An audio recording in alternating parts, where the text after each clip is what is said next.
Oke, assalamualaikum warahmatullahi wabarakatuh. Perkenalkan, nama saya Muhammad Hussein Abdillah dari program studi S1 Teknik Elektro dengan NIM 18107016. Di sini saya akan menjelaskan atau menerangkan tentang komunikasi USB atau biasa disebut Universal Serial Bus. Nah, dalam slide ini ada 3 pokok bahasan yang akan saya terangkan, yaitu untuk pokok bahasan yang pertama berisi tentang konsep dasar, perkembangan versi, dan karakteristik dasar USB. Sedangkan untuk pokok pembahasan yang kedua berisi tentang tipe transfer data dan protokol USB. Untuk pokok pembahasan yang ketiga itu berisi tentang kelebihan dan kekurangan USB. Oke, kita langsung masuk ke pokok pembahasan yang pertama, yaitu tentang konsep dasar pada USB. USB atau Universal Serial Bus adalah standar komunikasi serial bus yang digunakan untuk menghubungkan suatu peralatan dalam kurung komputer ke perangkat USB. Pada awalnya, USB didesain untuk komputer saja karena kemudahan dalam komunikasi. Maka dalam aplikasi perangkat ini dikembangkan ke perangkat lain seperti konsol video game, telepon seluler, dan lainnya. Untuk USB, sumber daya sekitar sebesar 500 miliampere. Nah, jadi untuk USB ini dia itu memerlukan sumber daya sebesar 500 miliampere dan juga tegangan sebesar 5 volt. Teknologi koneksi USB dikembangkan pada pertengahan tahun 1990-an dan ini telah menjadi standar untuk hampir semua komputer dan ponsel serta peralatan elektronik lainnya. Komunikasi data dapat dilakukan dengan menggunakan serial atau paralel. Komunikasi serial banyak digunakan karena penggunaan kabel yang sedikit. Sedangkan untuk paralel itu dikarenakan penggunaan kabel yang sedikit banyak atau istilahnya lebih rumit daripada yang tipe serial.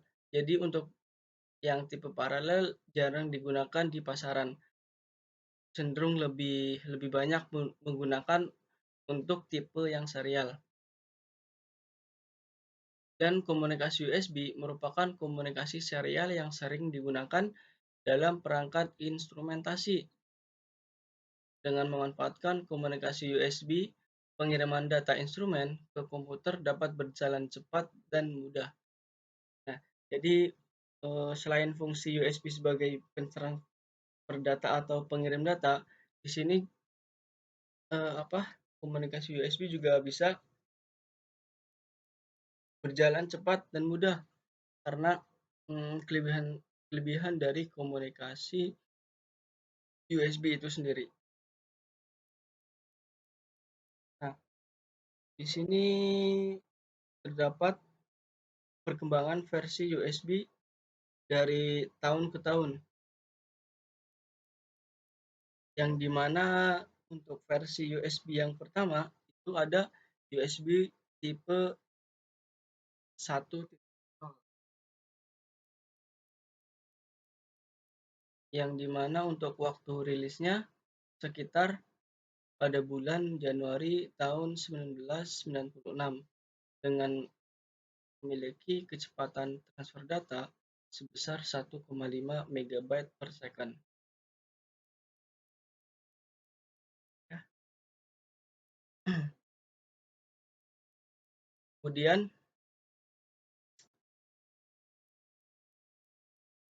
ada USB 1.1 dengan waktu rilis itu sekitar pada bulan Agustus tahun 1998 dengan kecepatan data sebesar 12 megabyte per second.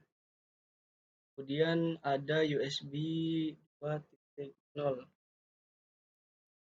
yang waktu rilisnya sekitar pada bulan April tahun 2000 dengan kecepatan transfer data sebesar 480 megabyte per second.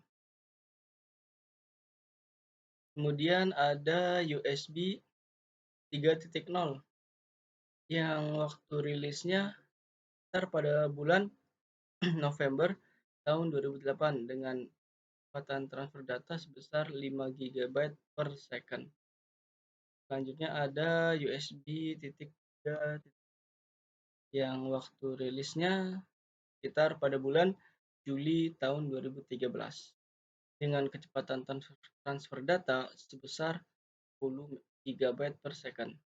Dan yang terakhir ada USB 3.2 yang diperkirakan waktu rilisnya itu pada bulan September tahun 2017 dengan kecepatan transfer data sebesar 20 GB per second.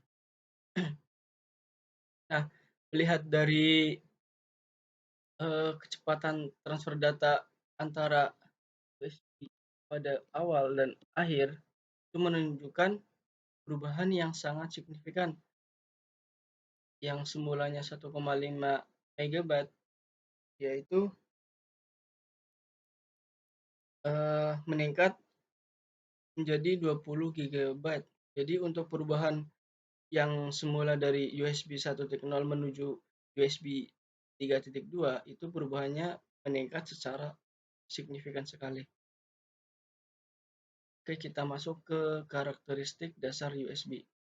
USB memiliki karakteristik dasar sebagai berikut. 1.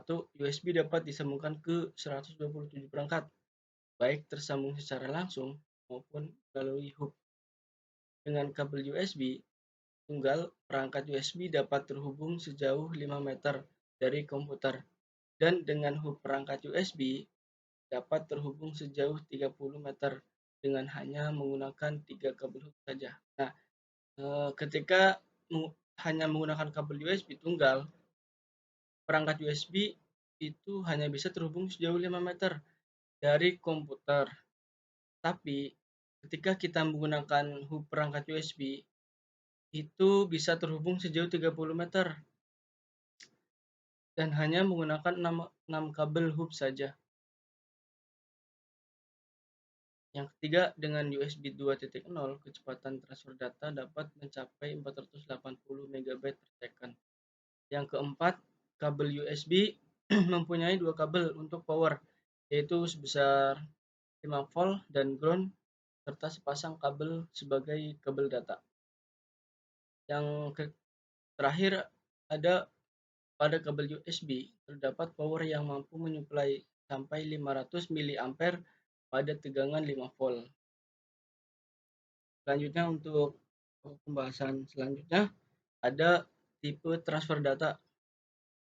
Terdapat 4 cara atau model transfer data atau informasi pada USB yang digunakan untuk melakukan komunikasi dengan komputer, yaitu yang pertama control transfer. Nah, untuk control transfer itu sendiri, ini pengertiannya untuk mentransfer informasi kontrol sambil mengidentifikasi dan mengkonfigurasikan perangkat yang terhubung. Nah, jadi untuk control transfer itu fungsinya untuk identification dan configuration.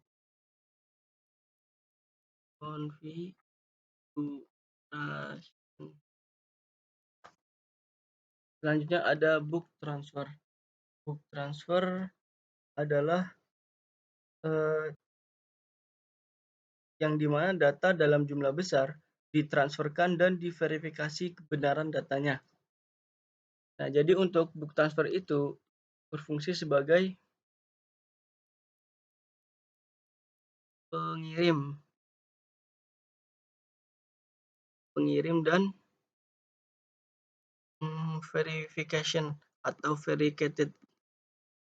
Nah, jadi setelah data dikontrol di blok control transfer atau diidentifikasi dan dikonfigurasi, selanjutnya data masuk ke book transfer.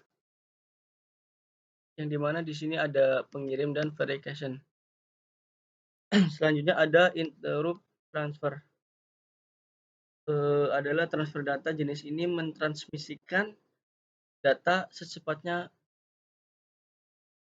mungkin. Nah, untuk di interrupt ini sebagai transmisi. Selanjutnya ada isochronous transfer, adalah jenis transfer yang biasanya digunakan untuk pemindahan data. Nah, jadi pada isochronous di sini sebagai pemindahan data.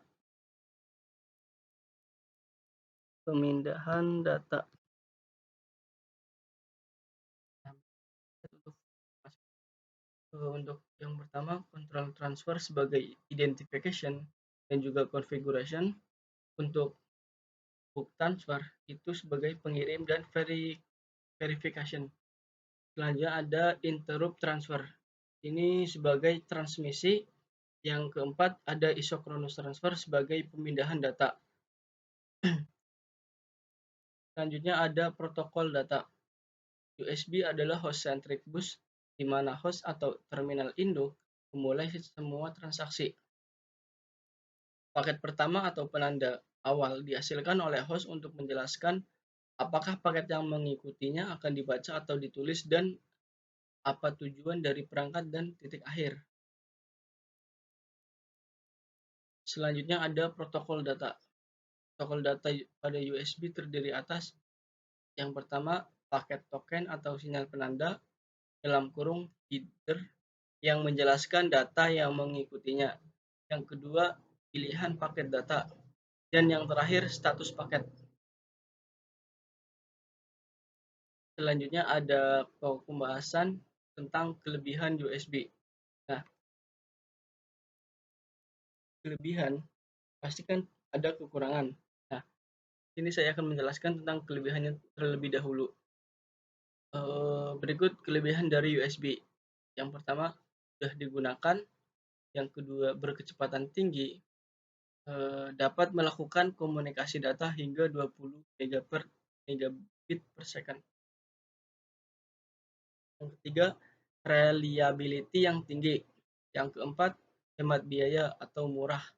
Yang kelima, penggunaan daya yang lebih kecil. Nah, pokok pembahasan yang selanjutnya itu ada kekurangan USB. Berikut kekurangan dari USB.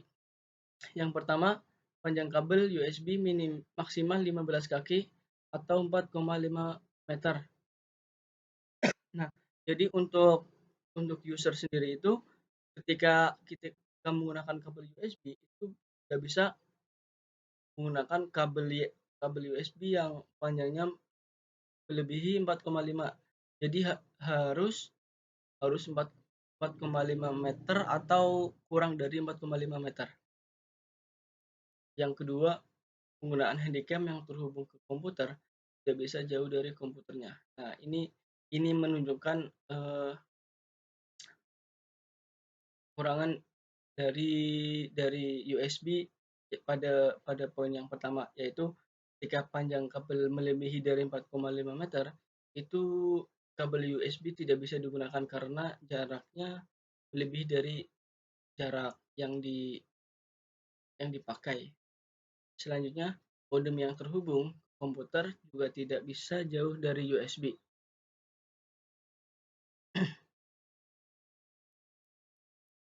Oke, mungkin cukup sekian penjelasan dari saya mengenai komunikasi USB. Kurang lebihnya mohon maaf apabila ada kesalahan kata-kata atau penyampaian saya terlalu cepat. Billahi taufiq wal hidayah. Wassalamualaikum warahmatullahi wabarakatuh. Terima kasih.